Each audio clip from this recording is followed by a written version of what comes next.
नमस्कार दोस्तों, स्वागत है हमारे चैनल एजुकेशन हब पर।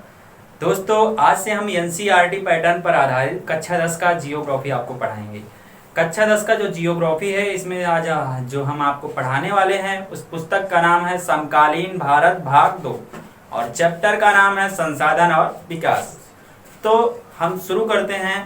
पहले यह समझेंगे कि संसाधन और विकास जो चैप्टर है, इसमें पहले यह समझेंगे कि संसाधन किसे कहते हैं। ठीक है, एक एक चीज अच्छे से समझते चलेंगे और आशा करता हूं कि आपको अच्छे से समझ में आएगा। तो पहले देखेंगे संसाधन किसे कहते हैं। हमारे पर्यावरण में उपस्थित प्रत्येक वस्तु जिसका इस्तेमाल हम अपनी जरूरतों के लिए करते हैं उसको हम संसाधन कहते हैं। एक बार फिर से समझिएगा, हमारे पर्यावरण में उपलब्ध प्रत्येक वस्तु जिसका इस्तेमाल हम अपने लिए करते हैं, जिसका प्रयोग हम अपनी ज़रूरतों के लिए करते हैं, उसको हम संसाधन कहते हैं। ठीक, अब देखिए संसाधन कितने प्रकार के होते हैं। पहले तो कितने प्रकार से, पहले हम आपको इसका एग्जाम्पल्स बता दूं। देखिए, जैसे हो गया आपका कोयला, हो गया पेट्रोल, हो गया सोना, हो गया, ये सब जो है संसाधन होते हैं। जैसे आप देखेंगे पेट्रोल, जब हम गाड़ी को चलाएंगे तो उसमें पेट्रोल की ज़रूरत पड़ती है। तो हमारे जीवन में किसकी उपयोगिता हो रही है? पेट्रोल की। पेट्रोल नहीं डालेंगे तो कार नहीं चलेगी। ठीक, जैसे कोयला हो गया, तरह तरह के उद्योगों में जो धातुओं के गलाने का कार्य होता है वो किसके द्वारा किया जाता है? कोयले के द्वारा किया जाता है। तो कोयला भी हमारा क्या है? एक संसाधन है। ठीक, अच्छा देखिए, संसाधन को देखिए एक शर्त और होती है, हम उन्हीं वस्तुओं को संसाधन कहेंगे जिसका इस्तेमाल करने के लिए हमारे पास टेक्नोलॉजी होनी चाहिए।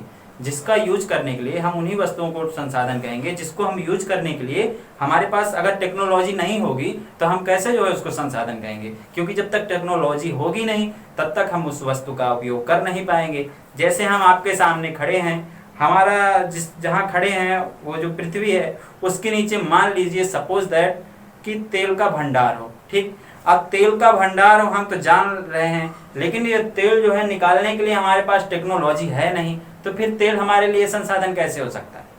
तो उन्हीं वस्तुओं को हम संसाधन कहेंगे जिसका इस्तेमाल करने के लिए हमारे पास टेक्नोलॉजी हो, तभी हम उसको संसाधन कहेंगे। ये बात आप यहाँ पर समझ गए होंगे। अब हम देखेंगे संसाधन कितने प्रकार के होते हैं। संसाधन बहुत से प्रकार के होते हैं, एक एक करके हम अच्छे से पढ़ते चलेंगे। ठीक, पहला है संसाधन उत्पत्ति के आधार पर संसाधन। ठीक, उत्पत्ति के आधार पर दो प्रकार के होते हैं। उत्पत्ति के आधार पर जैव संसाधन, अजैव संसाधन। अब हम यह देखेंगे जैव संसाधन किसे कहते हैं। अवैध संसाधन जो हमें जीवों के द्वारा प्राप्त होते हैं। ठीक है, वे वस्तुएं जिसको यूज करने के लिए हमको जीवों की आवश्यकता पड़ती है, जीवों के द्वारा हमको मिलता है, उसे हम जैव संसाधन कहते हैं। ठीक, अब इसके एग्जाम्पल्स मैं आपको बता दूं। जैसे हो गया भेड़ हो गया, ठीक, वनस्पतियां हो गई, तरह बहुत से तमाम प्रकार के, ये सब क्या है? जैव, जीवों के द्वारा हमको प्राप्त हो रहा है। भेड़ से हमको क्या प्राप्त होता है? ऊन प्राप्त होता है, दूध प्राप्त होता है। तो भेड़ हमारे लिए एक जैव संसाधन है।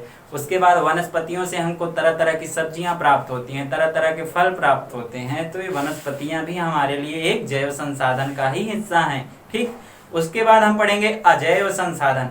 अजैव संसाधन किसे कहते हैं? वे वस्तुएं जिसका जो हमको ऐसी वस्तुएं जो हमको निर्जीव वस्तुओं के द्वारा प्राप्त होते हैं। ऐसे संसाधन जो हमको निर्जीवों के द्वारा प्राप्त होते हैं उसको हम अजैव संसाधन कहते हैं। ठीक, अजैव संसाधन के एग्जाम्पल्स क्या हैं? अजैव संसाधन के एग्जाम्पल्स जैसे आप लीजिए चट्टान, जैसे आप ले लीजिए जो है सोना, ये सब क्या है? निर्जीव वस्तुओं के द्वारा ही प्राप्त होता है। चट्टान से हमको क्या प्राप्त होता है?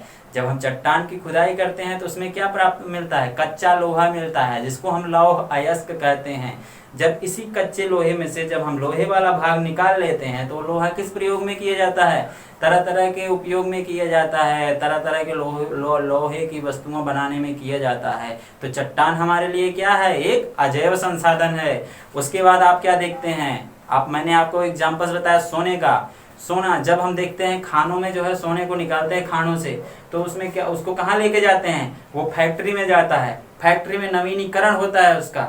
ठीक है, उसको जो है बनाया फैक्ट्री में, उसका जो है सोने वाला शुद्ध भाग छांटा जाता है, उसके बाद लोगों को दिया जाता है, तो वो अपने इस्तेमाल के लिए, तरह तरह के इस्तेमाल के लिए जो है पहनते हैं और कुछ करते हैं। तो ये सब क्या हैं? अजैव संसाधन होते हैं। इसके बाद देखिए समाप्यता के आधार पर संसाधन कितने प्रकार के होते हैं। समाप्यता माने होता है एक लिमिटेड होता है, लिमिटेशन के आधार पर जो है संसाधन कितने प्रकार के होते हैं। तो दो प्रकार के होते हैं, एक नवीकरणीय होता है, एक अनवीकरणीय होता है। नवीकरणीय से आप समझ गए होंगे नवीनीकरण, ठीक है, नवीकरणीय मतलब नवीनीकरण, ऐसे संसाधन जिसका इस्तेमाल हम दोबारा भी कर सकते हैं उसको हम नवीकरणीय संसाधन कहते हैं। दोबारे का मतलब क्या होता है? नवीकरणीय दोबारा कर सकते हैं, इसका मतलब ये है कि यह लिमिटेड होगा, तभी तो हम दोबारा करेंगे, तिबारा करेंगे। तो ठीक है, तो आपने क्या समझा? नवीकरणीय, इसका इस्तेमाल हम दोबारा भी कर सकते हैं। या हम अपनों अगर इसको परिभाषित करना हो तो ऐसे संसाधन जिसको हम रासायनिक प्रक्रिया या भौतिक प्रक्रिया या किसी जो है यंत्रों द्वारा हम इसको दोबारा जो है परिवर्तित करके उसका प्रयोग अगर हम कर सकते हैं तो उसको हम नवीकरणीय संसाधन कहते हैं। अब एग्जांपल्स के लिए जैसे बता दूं आपको, पवन ऊर्जा हो गया, सौर ऊर्जा हो गया, ये सब क्या है? नवीकरणीय संसाधन है। नवीकरणीय संसाधन कैसे हुए? सौर ऊर्जा देखिए किससे प्राप्त होता है? सूर्य से। जब तक इस पृथ्वी पर सूर्य है तब तक हम सोलर लाइट का इस्तेमाल कर सकते हैं, सोलर एनर्जी का इस्तेमाल कर सकते हैं। तो सूर्य के ही द्वारा जो है क्या बनाया जाता है? सौर ऊर्जा। उसके बाद आप देखेंगे पवन ऊर्जा। पवन ऊर्जा हमको कहाँ से बनाया जाता है? पवन ऊर्जा जो वायु होता है उसके द्वारा बनाया जाता है, जिसके अंतर्गत हम लाइट पैदा करते हैं, ठीक। तो पवन ऊर्जा के ही अंतर्गत लाइट जो है बनती है, ठीक। तो आपने नवीकरणीय में देखा। और देखिए उसके बाद क्या देखेंगे? अनवीकरणीय संसाधन।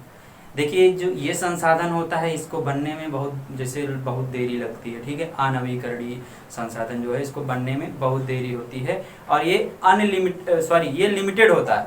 अनवीकरणीय एक लिमिटेड संसाधन होता है, एक बार यूज करेंगे उसके बाद जो है ये खत्म हो जाते हैं। एग्जाम्पल्स के लिए मैं आपको बताऊं, अनवीकरणीय संसाधन जैसे आपका खनिज हो गया, तमाम प्रकार के खनिज हो गए, ठीक है, ईंधन हो गया, ये सब अनवीकरणीय संसाधन के अंतर्गत आते हैं, इनका एक लिमिट होता है। जैसे आप पेट्रोल हो गया, ईंधन के अंतर्गत ही पेट्रोल आता है।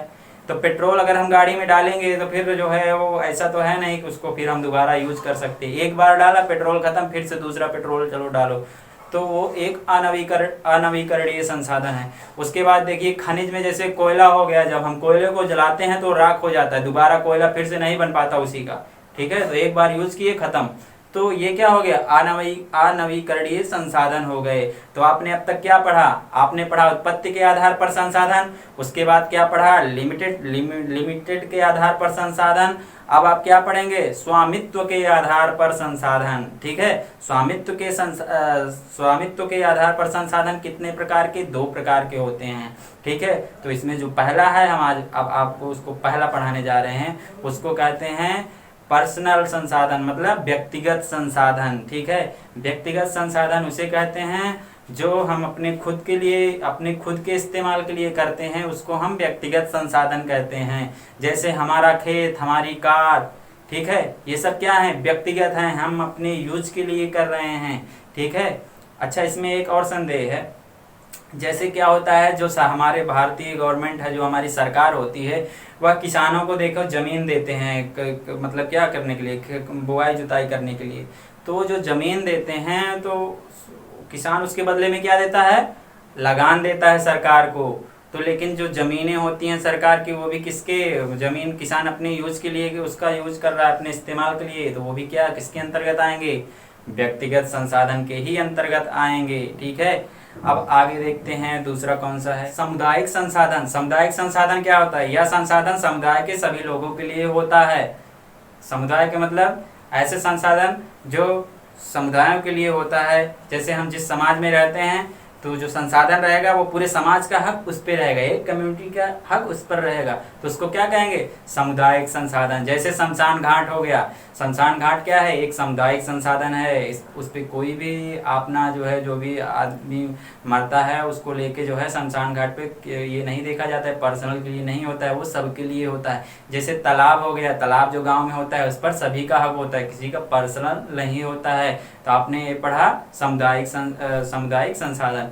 उसके बाद आप क्या पढ़ेंगे, राष्ट्रीय संसाधन, ऐसे संसाधन जिसमें जो है सरकार, जो हमारी देश की गवर्नमेंट है, उसका स्वामित्व होता है, उसका अधिकार होता है, उसको हम क्या कहेंगे, सामुदायिक संसाधन।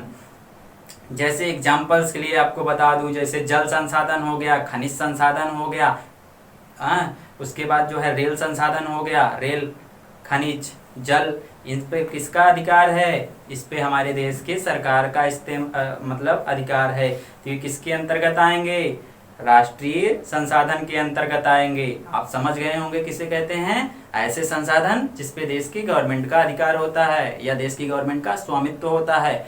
उसके बाद हम पढ़ेंगे अंतरराष्ट्रीय संसाधन। देखिए, अंतरराष्ट्रीय संसाधन वो संसाधन होता है जिस पर जो है किसी भी देश की सरकार का स्वामित्व नहीं होता है। कुछ संस्थाएं होती हैं जिनका इस्तेमाल जो है, जिनका अधिकार जो है अंतरराष्ट्रीय संसाधनों पर होता है। ठीक, एग्जाम्पल्स के लिए मैं आपको बता दूं, जैसे हमारा भारत देश है, ठीक, जैसे हमारा भारत देश है, ठीक, ये है, नीचे है भारत, सॉरी, ये भारत देश है, इसका जो देखिए ये नीचे जो है आप देखेंगे यहाँ श्रीलंका है, यहाँ समुद्र तट है, ठीक है, समुद्र तट है। तो जो हमारा समुद्र तट होता है उसके 200 मीटर की दूरी पर जो है एरियाज होते हैं, आप यहाँ देखेंगे 200 मीटर, जो हमारा मान लीजिए समुद्र, इसके 200 मीटर की दूरी पर, ठीक है, जो एरिया होते हैं वो, उस पर किसका हक होता है, अंतरराष्ट्रीय संसाधनों का हक होता है। तो हम ये कह सकते हैं अंतरराष्ट्रीय संसाधन पर किसका हक होता है, जो अंतरराष्ट्रीय संस्थाएं बनाई जाती हैं तरह तरह की, उनका हक होता है। तो आपने ये पढ़ा। उसके बाद हम क्या देखेंगे, विकास के आधार पर संसाधन कितने प्रकार के होते हैं। देखिए, विकास के आधार पर जो संसाधन होते हैं वो 2 प्रकार के होते हैं, ठीक है। एक होता है संभावी संसाधन, एक होता है विकसित संसाधन। तो पहले हम क्या पढ़ेंगे, संभावी संसाधन। देखिए, ये वो संसाधन होते हैं जिनकी संभावना व्यक्त की जाती हो। ऐसे संसाधन जिसकी संभावना तो व्यक्त किया जाता हो लेकिन कभी उसको यूज नहीं किया गया हो आज तक, उसको हम क्या कहेंगे, संभावी संसाधन। आपने देखा ये भारत है, ठीक है, भारत है, ये पश्चिमी क्षेत्र है। पश्चिमी क्षेत्र में क्या है, गुजरात है, बहुत सारे और भी स्टेट हैं। तो गुजरात में ये देखा गया है जो सौर ऊर्जा होता है और पवन ऊर्जा होती है, इसकी बहुत सारी संभावनाएं हैं, ठीक है, बहुत सारी संभावनाएं हैं पश्चिमी छोर पर, लेकिन इसका इस्तेमाल आज तक नहीं किया गया, आज तक नहीं किया जा सका है। तो ये क्या हो गई, संभावी संसाधन, ठीक। तो आपने यहाँ से क्या सीखा, संभावी संसाधन जिसका इस्तेमाल की संभावना सिर्फ व्यक्त किया गया हो, ठीक है, उसका यूज आज तक ना किया गया हो, तो वो संभावी। उसके बाद हम देखेंगे विकसित संसाधन।